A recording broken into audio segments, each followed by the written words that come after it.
Hello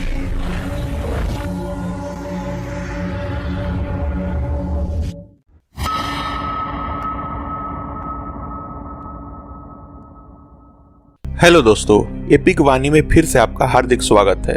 दोस्तों, अक्सर आपने देखा होगा कि जब भी कोई व्यक्ति जाने अनजाने में कोई अपराध करता है तो उसकी सबसे पहली कोशिश उस अपराध के सबूतों को छुपाने या खत्म करने की होती है ताकि वह उस जुर्म की सजा से बच सके। पर क्या आपने कभी ऐसे अपराधी के बारे में सुना है जो जुर्म करने के बाद सबूतों को छुपाने की जगह उसे पुलिस के सामने रख देता हो और फिर पुलिस को उसे पकड़ने की चुनौती देता हो? आज के इस एपिसोड में हम आपको दिल्ली के एक ऐसे साइको किलर के बारे में बताने वाले हैं जो लोगों को मौत के घाट उतारने के बाद लाश को दिल्ली के तिहाड़ जेल के बाहर फेंक देता था, लेकिन इसके बावजूद पुलिस लगभग 9 सालों तक इस शातिर और खतरनाक खूनी को गिरफ्तार नहीं कर सकी।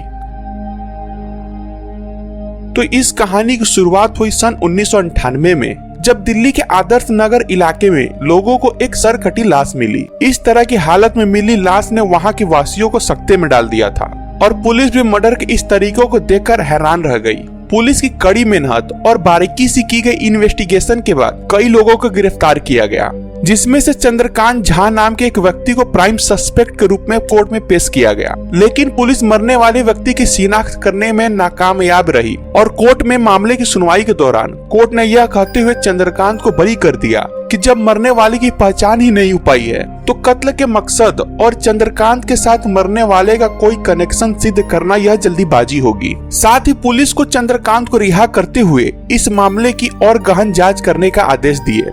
कोर्ट के इस आदेश के बाद पुलिस को मजबूरन चंद्रकांत झा को छोड़ना पड़ा और उसके बाद भी पुलिस अपने काम में लगी रही, पर उन्हें इस केस में आगे कोई सफलता नहीं मिली। इस घटना के लगभग 5 साल बीत चुके थे। अब दिल्ली वालों के दिलों से उस घटना का खौफ कम होने लगा था। तभी 27 जून 2003 को दिल्ली के तिहाड़ जेल के बाहर अचानक लोगों की भीड़ इकट्ठा होने लगी, जिसका कारण था तिहाड़ के दीवार के पास रखी खून से लथपथ एक बोरी। जब पुलिस ने आकर उस बोरी को खोला तो वहां मौजूद हर इंसान की आंखें फटी की फटी रह गई, क्योंकि इस बार एक बार फिर उस बोरे में अनजान सिरकटी लाश थी। लेकिन तिहाड़ जैसी जगह जहां हर जगह पर पुलिस की चौकस निगाहें आसपास के इलाकों पर नजर बनाए रखती है, वहां इस तरह की लाश को छोड़कर जाने की हिम्मत करना किसी मामूली कातिल का काम नहीं हो सकता था। पुलिस ने आनन फानन में इस केस के परतों को खोलना शुरू किया, पर पुलिस इस केस में कुछ खास सबूत नहीं जुटा पाई थी। तभी 20 नवंबर 2003 को एक बार फिर से अलीपुर के इलाके में पुलिस को एक और सिरकटी लाश मिली, जिसमें यह तो साबित हो गया था कि यह सभी कत्ल किसी बेरहम हत्यारे नहीं किए हैं, जिसके दिल में ना तो पुलिस का कोई खौफ था, ना ही अपने शिकार के लिए कोई रहम।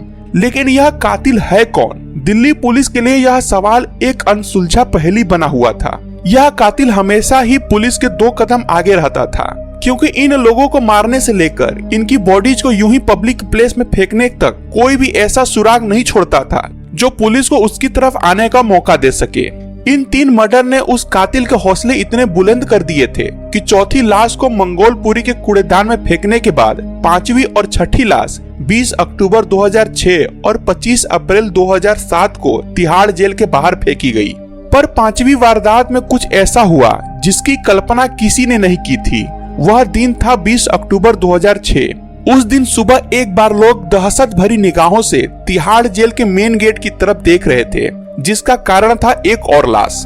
लेकिन इस बार लाश के साथ था एक लेटर, जिसमें पुलिस को सीधे सीधे यह चुनौती दी गई थी कि अगर पुलिस में दम है तो कातिल को पकड़ के दिखाए। अब यह पूरा मामला पुलिस के लिए शर्मिंदगी का सबब बन चुका था, क्योंकि इस शहर ने पहली बार कोई ऐसा कातिल देखा था जो इतना बेखौफ था कि अपने शिकार के लाशों को दिल्ली के सबसे हाई सिक्योरिटी जोन में फेंकने की जुर्रत कर रहा था। दिल्ली के बासिंदे इस बात से खौफजदा थे कि शहर में एक साइको किलर खुलेआम घूम रहा था, जो कब, किसको और कहां अपना शिकार बनाएगा यह किसी को नहीं पता।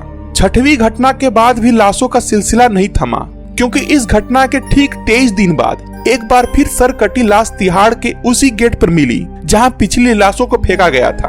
अब यह केस पुलिस के लिए मुजरिम को सजा दिलाने से ज्यादा अपनी खोई हुई रेपुटेशन पाने की चुनौती बन चुका था। पुलिस डिपार्टमेंट पर एक तरफ 7 लोगों को इंसाफ दिलाने की जिम्मेदारी थी, वहीं दूसरी तरफ अपनी इज्जत बचाने का दबाव। लेकिन इन 7 कत्ल करने के बाद वह हत्यारा शायद अति आत्मविश्वास का शिकार हो गया था।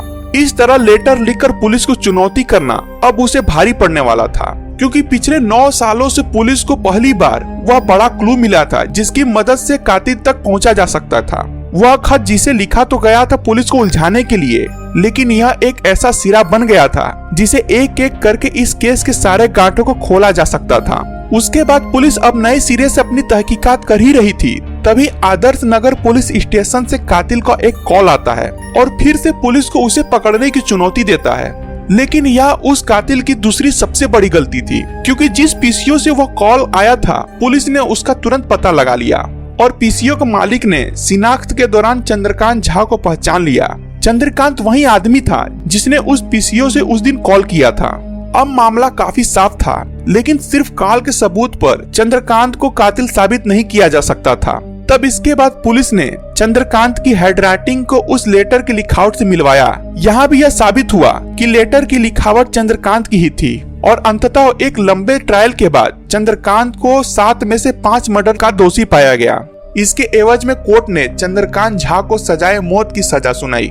एक इंटरव्यू के दौरान चंद्रकांत ने बताया कि शुरुआती 2 खून उसने ऐसी परिस्थिति में किए थे कि जिनमें यदि वह उन्हें नहीं मारता तो उससे अपनी खुद की जान का खतरा था। लेकिन इसके बाद उसे इस काम में मजा आने लगा और उसे लोगों को तड़प तड़प कर मरते हुए देखना अच्छा लगता था। इसी वजह से वह अपने शिकार को पहले अधमरा करता था, फिर उसकी गर्दन काट देता था। चंद्रकांत ने बताया कि एक बार उसने अपने एक साथी का खून सिर्फ इस वजह से किया था क्योंकि उसने खाना खाने के बाद बर्तन साफ करने से मना कर दिया था। चंद्रकांत को आज भी दिल्ली की क्राइम फाइल में आज तक सबसे शातिर और बेरहम हत्यारों में से एक माना जाता है। इस वीडियो को आप तक पहुंचाने का एक ही मात्र उद्देश्य है कि आपको इंटरटेनमेंट के साथ जानकारी प्रदान करना। यदि आपको हमारा आज का वीडियो अच्छा लगा हो तो इस वीडियो को लाइक और शेयर जरूर करें और ऐसी ही वीडियो आगे देखते रहने के लिए इस चैनल को सब्सक्राइब करना ना भूलें।